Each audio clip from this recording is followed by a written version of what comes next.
Assalamualaikum. Waalaikumsalam, Bapak CGP, mari. Ada yang bisa Ibu bantu? Apa kabar hari ini? Alhamdulillah sehat. Alhamdulillah. Pak Guru bagaimana kabarnya? Alhamdulillah. Alhamdulillah. Jadi begini Bu, jadi kita ada tugas dari program guru penggerak terkait dengan mewawancarai kepala sekolah Siap. tentang dilema ITK dengan rujukan moral. Jadi bagaimana Ibu menyikapi dilema ITK dalam mengambil sebuah keputusan sebagai pemimpin, dengan cara seperti apa untuk mengambil keputusan terkait dengan dilema ITK dan rujukan moral. Sebelumnya udah tahu Ibu tentang dilema etika itu? Nah ini, Yang rujukan moral. kira-kira yang mana ini? Untuk dilema etika ini kita ambil contoh dulu biar jelas. Ya. Contohnya kita pakai yang mana? Dilema Dilema etika. etika itu Ambil contoh dari anak-anak atau Bapak Guru karena boleh kita, yang Ibu sudah tangani lah. paling sering dari anak-anak. Ya. Dari anak-anak boleh, dari Bapak Ibu guru juga boleh. Dilema etika, contohnya misalnya masuk enggak ini, kira-kira kalau kita ambil contoh anak yang tidak naik kelas misalnya, Nah, itu kan termasuk dilema ya, antara naik dengan tidak. ya antara naik dengan tidak. Naik dan tidak dengan alasan mungkin karena tidak bisa baca atau karena kasus banyak apa. hal lah. Nah, dari tidak bisa membaca, sering malas, nakal, Gitu. pokoknya udah ditangani BK berkali-kali sudah ini. Berarti sudah ada ini siswa yang Sering kita hadapi. Memang ini yang sering kita hadapi, ini anak yang berkasus seperti ini, punya masalah seperti ini. Jadi selama ini bagaimana Ibu dapat mengidentifikasi kasus-kasus yang merupakan dilema etika atau rujukan moral? Bagaimana menentukan dulu apakah anak ini kita naikkan atau tidak, caranya seperti apa? Oh ya. Jadi kita mengidentifikasinya, menyebutnya menjadi dilema etika ini kan ada prosesnya kan. Pastinya kita sudah mengambil beberapa langkah dari awal. Ya. Pertama dengan guru bidang studinya, kedua dengan di kelasnya, kemudian guru BK-nya, di semua personil yang pernah menangani anak di sekolah ini pasti kita ajak rembuk dulu. Dilibatkan, pasti kita libatkan. Kita libatkan semuanya dulu. Kita adakan musyawarah dulu, rembuk dulu. Jadi sebaiknya anak ini akan kita berikan keputusan apa. Gitu. Jadi kita banyak rembuk dulu. Nanti yang kita ambil itu keputusan yang terbaik. Jangan sampai kita mengambil keputusan sepihak bahwa kita dari pihak sekolah saja yang merasa benar, tetapi kita tidak memikirkan kondisi anak kita ini. Jadi keputusan kita ambil setelah rembuk bersama-sama. Jadi kasus-kasus seperti itu memang sering ada ya? Sering, pasti ada itu. Jadi Itu yang paling sering ada ini di siswa.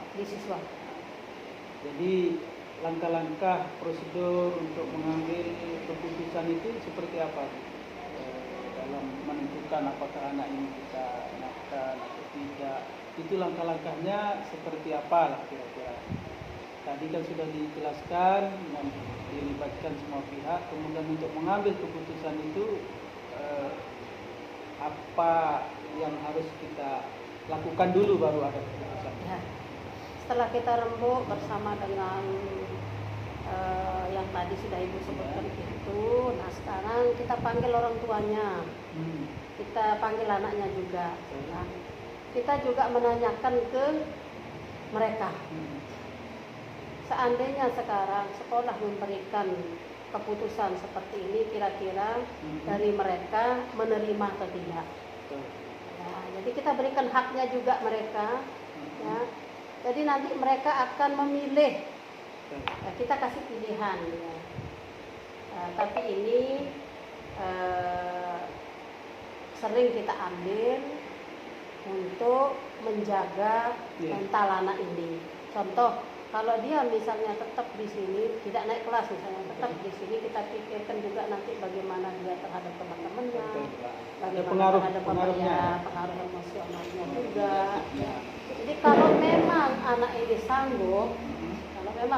sanggup melanjutkan di tempat kita, berhadapan lagi dengan teman-temannya, tetapi kelasnya beda, tetap dia sementara teman-teman yang lain naik. Kalau dia siap mental semuanya, oke. Dari orang tuanya juga, dari dia juga, kan kita adakan perjanjian, ya silahkan. Tetapi kalau misalnya anak ini sudah tidak siap, karena malu, mungkin ada rasa ini dan sebagainya, kita juga memberikan dia keputusan untuk memilih sekolah yang siap menerima dia dulu. Kita kasih dia dulu untuk bertanya, ya, di mana dia mau sekolah mana yang siap menerima dia. Kalau ada sekolah yang sudah siap menerima dia, tinggal kita buatkan rekomendasi. Berarti kalau akan tetap di sini, maka dia akan tinggal kelas. Tapi kasihan juga dia. Kasihan juga, artinya dia juga punya impian, punya tujuan, kemudian cita-cita mungkin, atau kepingin dia cepat selesai, atau dia akan ingin tetap bersekolah. Kalau kita mungkin akan tetapkan di sini, bisa saja dia berhenti. Ya. Jadi kita kasih dia naik bersyarat. Itu keputusan yang diambil. Biasanya biasanya di antara dua kebaikan ini. Sebab kalau kita tetapkan di sini, bisa jadi anak ini akan berhenti, dia putus sekolah. Nah, itu yang kita tidak inginkan. Jadi tetap kita komunikasikan dengan rekan-rekan di sekolah dan juga dengan orang tuanya. Terus setelah itu Bu, setelah pengambilan keputusan itu, ada enggak kendala atau tantangan yang muncul kemudian, atau mungkin ada istilahnya tantangan tentang keputusan yang diambil, mungkin ada protes dan lain sebagainya. Setelah itu ya, setelah keputusan ini kita ambil, selama anak ini menjalankan keputusan yang sudah kita berikan, sih biasanya tidak ada masalah. Berjalan sesuai dengan apa yang sudah kita putuskan. Berarti tidak ada tantangan untuk mengambil keputusan itu ya? Tidak ada biasanya. Karena kenapa tidak ada? Karena kita sudah diskusikan dari awal dengan matang. Berarti ini apakah ini tatkala kita mengambil keputusan itu ada jadwalnya Bu? Artinya tentang waktu lah untuk memutuskan itu, apakah kita nanti berikan kesempatan kepada anak ini, ataukah nanti ada rentan waktu untuk membahas itu baru keluar keputusan, ataukah langsung secara otomatis diputuskan oleh ibu? Tergantung nanti dari orang tuanya kan.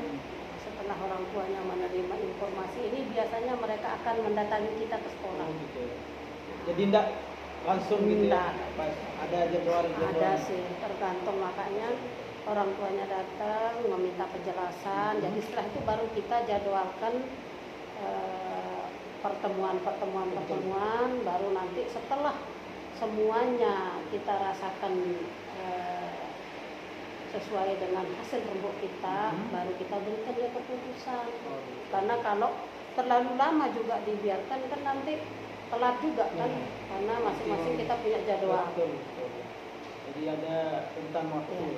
Ada, selalu ada. Mengikuti prosedur yang ada. Ya. Jadi selanjutnya dari pengambilan keputusan ini,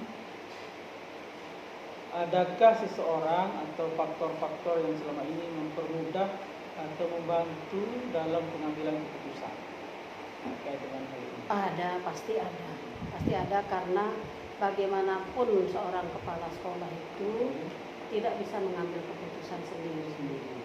Jadi yang paling kita rasakan sangat membantu adalah dari Bapak Ibu guru. Bapak Ibu gurunya yang menangani. Yang menangani, mulai dari guru bidang studinya, kemudian wali kelasnya, Betul. kemudian guru BK-nya, dan juga beberapa dari temannya juga Ya. kadang kita libatkan kan untuk bertanya, supaya kita tidak salah di dalam mengambil keputusan. Jadi ada yang mempermudah dengan kita bertanya ke dewan guru atau wali kelas, kemudian teman-teman, itu yang mempermudah ibu untuk mengambil Ya. keputusan. Kemudian terakhir nih, Ya. terakhir dari semua hal yang telah disampaikan tadi, pembelajaran apa yang dapat ibu petik dari pengalaman Anda mengambil keputusan terkait dengan dilema? Ya. Pelajarannya seperti apa? Jadi banyak hal ya, banyak hal yang harus kita pikirkan. Ini adalah dunia pendidikan ya. Jadi yang pertama pasti kita memikirkan anak-anak kita ini, dan tujuan kita pastinya untuk membuat anak-anak kita ini menjadi cerdas, sukses, berakhlak, mulia dan sebagainya.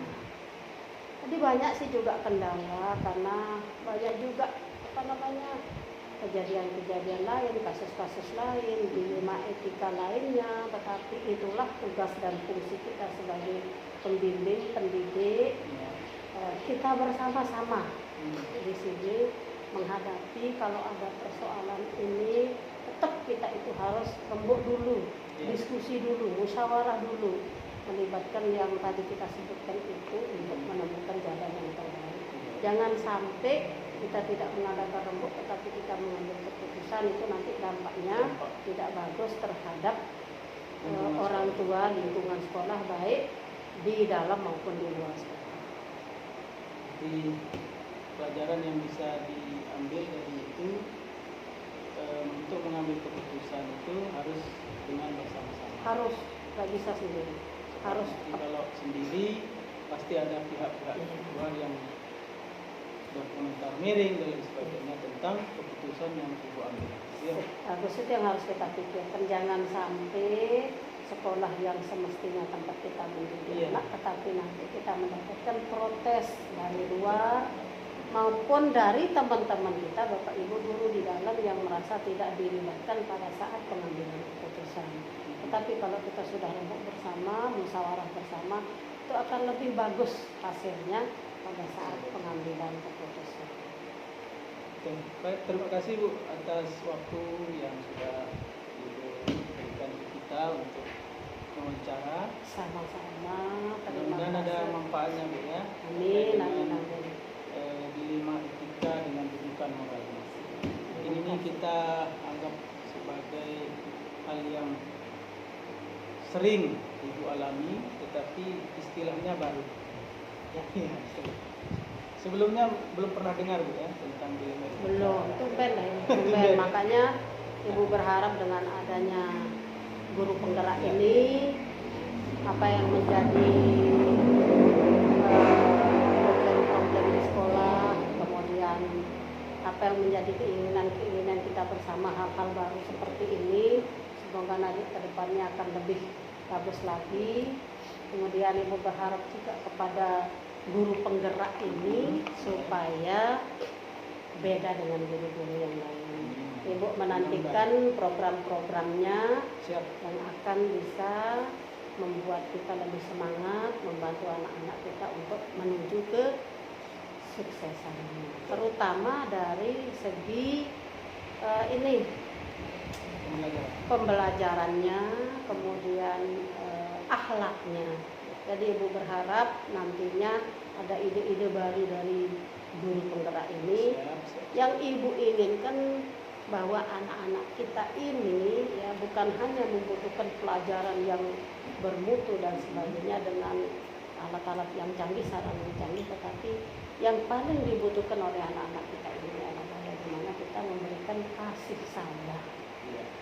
Jadi dengan seperti itu nanti karakter anak-anak kita ini kita bisa bina, kita bisa bentuk melalui pendekatan kasih sayang. Ibu Ibu berharap seperti itu. Jadi tadi itu sepertinya yang dia alami oleh ibu itu adalah dilema antara keadilan dengan kasih sayang gitu ya. Ya, Keadilan dengan rasa kasih sayang. Jadi kita memutuskan itu berarti memutuskan dengan nurani juga. ya, kasih sayang. Ya. Ya, kita harus naikkan tapi syarat dia harus kita dari sekolah. Tidak bisa kita memutuskan hanya dengan peraturan dan kebijakan saja, tetapi apapun itu harus kita memakai hati nurani juga. Jadi itulah dilemanya. Itulah Itulah pecah dilema. jadinya dilemanya ya. Ibu berharap Ya. dilema guru ini yang Ibu harapkan dengan adanya CGP ini, guru penggerak ini nanti yang Ibu rasakan selama ini. Contoh, Bapak Ibu guru kan juga ada yang telat datang, ada juga beberapa ibu guru yang malas masuk mengajar di kelas. Ini kan juga termasuk dilema, Iya, ya. mau Jadi, menegur.